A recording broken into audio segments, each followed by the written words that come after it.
नमस्कार श्रोताओं। कहानी का कारवा चैनल में आप सबका स्वागत है। मैं बिंदु साधु आज आपके सामने विजयदानजी देथा की एक अत्यंत मार्मिक कहानी आशा अमरधन लेके आई हूँ, जिसका संक्षिप्त रूप मैं आपके सामने प्रस्तुत कर रही हूँ। तो चलिए सुनते हैं आशा अमरधन। किसी गांव के पुराने धोरे पर एक किसान की झोपड़ी थी। 60-65 बीघा मगरेटी यानी पथरीली जमीन।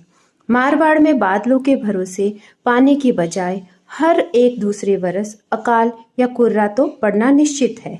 इस जोखम से बचने के लिए नासमझ किसान ने एक बनिए को बोहरा थरपा, काटा मीटा और चक्रवर्ती ब्याज की दर से कुआं खोदने का दुस्साहस किया।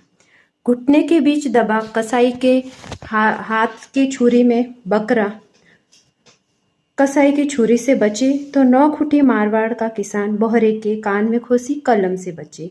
कुएं में सहजे का पानी, बोहरे का कर्ज, पाँव के नीचे मखरेटी जमीन और ऊपर आकाश में अविश्वासी बादल।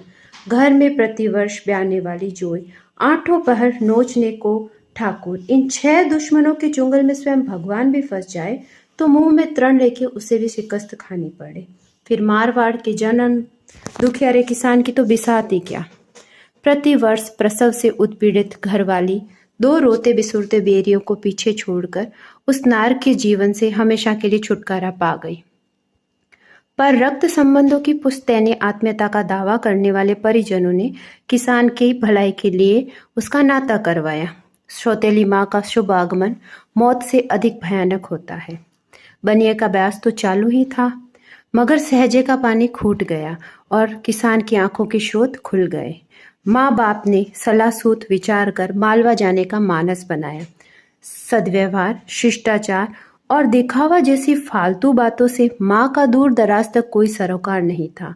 कसेली वाणी में पति को अपने ओजर की बात बताई।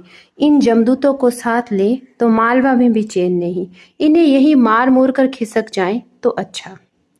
पति ने सफाई देते हुए कहा, मैं साथ लेने की बात नहीं करता। हत्या का पाप भी न लगे और इन अभागों से पीछा छूट जाए, ऐसा उपाय मैं बताता हूँ। तो मानोगी? बस 8-10 सोगरे और हंडिया भर राब के सहारे काम सलट जाएगा और हम आज ही मालवा के लिए रवाना हो सकेंगे। कोई दिक्कत नहीं। बाहर कूटा लगाकर बच्चों को भीतर छोड़ देंगे। छीके में राब की हंडिया और सोगरे धरकर इन्हें अधीट किस्मत के हवाले कर देंगे। फकत विदा होते समय तू जरा लाड से पुचकार कर कहना कि दिहाड़ी लेकर सांझ को वापस आ रहे हैं। अबूझ बच्चे कुछ दिन तक हमारी बाट जोएंगे, फिर भूख प्यास से अपने आप ही सूख कर पंजर हो जाएंगे। होशियार घरवाली ने पति के मन की बात ताड़ ली। उसका मन रखने की नियत से दोनों बच्चों का माथा सहलाया, गालों पर चुंबन दिए। चाशनी की नाई मीठे स्वर में मुस्कुराते हुए बोली, मेरे सयाने बच्चों, तुम आपस में लड़ना नहीं, रूठना नहीं, एक दूसरे से प्रेम करना। हम मजदूरी करके सांझ की वेला वापस आ रहे हैं। तुम्हारे लिए 2 झुनझुने लाएंगे। खूब खेलना और रमना। छीके में राब और सोगरे पड़े हैं, भूख लगे तो खा लेना, प्यास लगे तो टिमची पर पानी रखा है। मेरे राज दुलारू, अब हम जाएं। मार्ग में पति पत्नी का संवाद चल रहा है।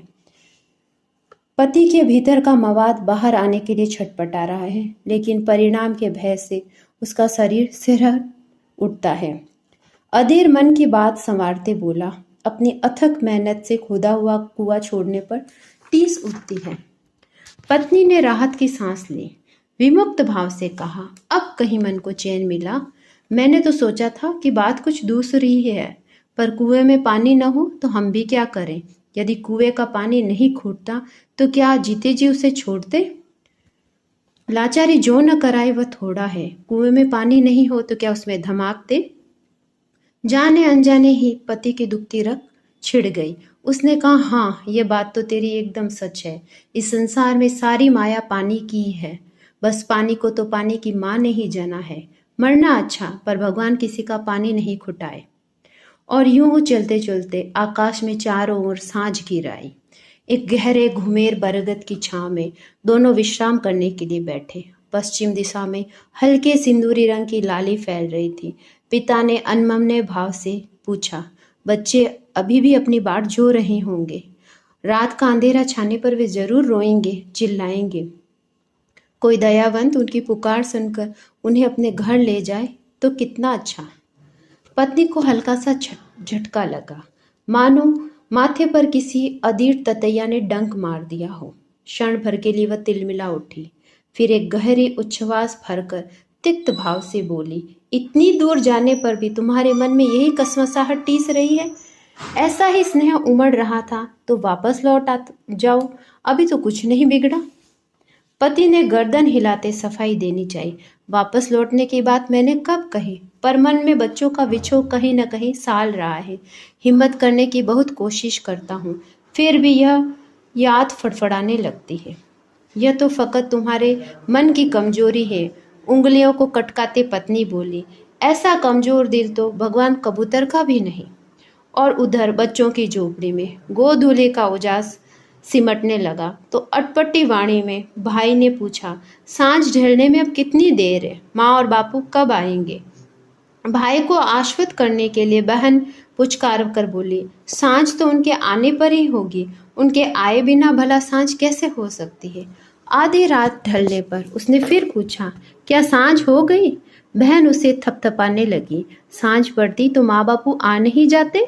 अभी सांझ होने में काफी देर है। और उस झोपड़ी में पूरे 1 बरस तक सांझ नहीं हुई। उन बच्चों का अडिग विश्वास था कि सांझ पड़ती तो उनके माँ बाप जरूर आ जाते।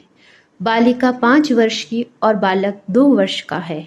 पूरे 1 वर्ष के उपरांत ऋतुओं का प्रत्यावर्तन संपन्न हुआ। सावन भादों के दौरान काले कजरारे बादल धरती पर ऐसे बरसे कि कुछ मत पूछो, मानो समुद्र ही उल्टा पड़ा हो। दोनों पति पत्नी छलकते मन से अपने गांव लौट आए। बादलों के पानी का परस पाते ही धरती तो जैसे मुंह बोलने लगी। पत्नी की गोद में 4 महीने का नन्हा बाल गोपाल था। आकाश में बादलों में मीठा पालर पानी था। अपने कुएं की बाड़ के पास आते ही जब माँ की गोद में ऊँधता बच्चा रोया तो उसका रिरियाना सुनकर बाप की आंखों में आंसू छलक आए। वह रूंधे गले से बोला, तेरा दिल बहुत मजबूत है और मैं बहुत डरपोक हूँ। अब तो वे दोनों सूखकर कंकाल हो गए होंगे। पहले तो झोपड़ी में जाकर उन्हें बाहर फेंकना। मुझसे नहीं फेंके जाएंगे, बस इतनी दया और कर दो, मैं तुम्हारा एहसान मानूंगा। पत्नी तेज तेज कदमों से, पति सिहरते धूजते पांवों से झोंपड़े के पास पहुंचे तो उन्हें भीतर कुछ फुसफुसाहट सुनाई दी। कानों पर यकायक भरोसा नहीं हुआ। बाहर का कूटा जस का तस था। आंखों पर अभरोसा भी कैसे करे, कहीं भूत पलितों की लीला तो नहीं। माँ कच्ची दीवार से कान सटाकर सुनने लगी। सचमुच झोपड़ी के भीतर किसी बच्चे की आवाज सुनाई दी। माँ बापू क्यों नहीं आए? क्या अब तक सांझ नहीं हुई? बच्ची ने लाड से ढाढ़स बंधाते हुए बोला, मेरे लाडले वीर, अभी सांझ नहीं हुई है। सांझ होती तो माँ बापू वापस आते नहीं क्या? तू थोड़ी हिम्मत रख, हमारे लिए वे 2 झुंझुने लाएंगे। माँ ने उतावली से कूटा खोला। खड़खड़ाहट सुनकर दोनों भाई बहन खुशी से तालियां बजाते हुए नाचने लगे। सांझ हो गई, सांझ हो गई, हमारे लिए झुंझुने लाए। माँ बापू आ गए, पर झुंझुनों के बदले उनके गालों पर 2-2 तमाचे इनायत हुए। रोष के मारे दांत पीसते हुए माँ बोली, दुष्ट हरामजादो, अभी तक तुम जीवित हो? तुम शैतानों से तो मौत भी बिदकती है। माँ का इतना कहना हुआ कि दोनों बच्चे चक्कर घन्नी खाकर अधेर नीचे लुढ़क पड़े। माँ का विकराल रूप देखकर मौत ने उन्हें तुरंत गले लगा लिया। बाप ने पागल की नाई उन्हें खूब झंझोड़ा, तब भी उनकी आंखें नहीं खुली, मानो विश्व जगत के समूचे आलोक को वे अपने भीतर लील रहे हो।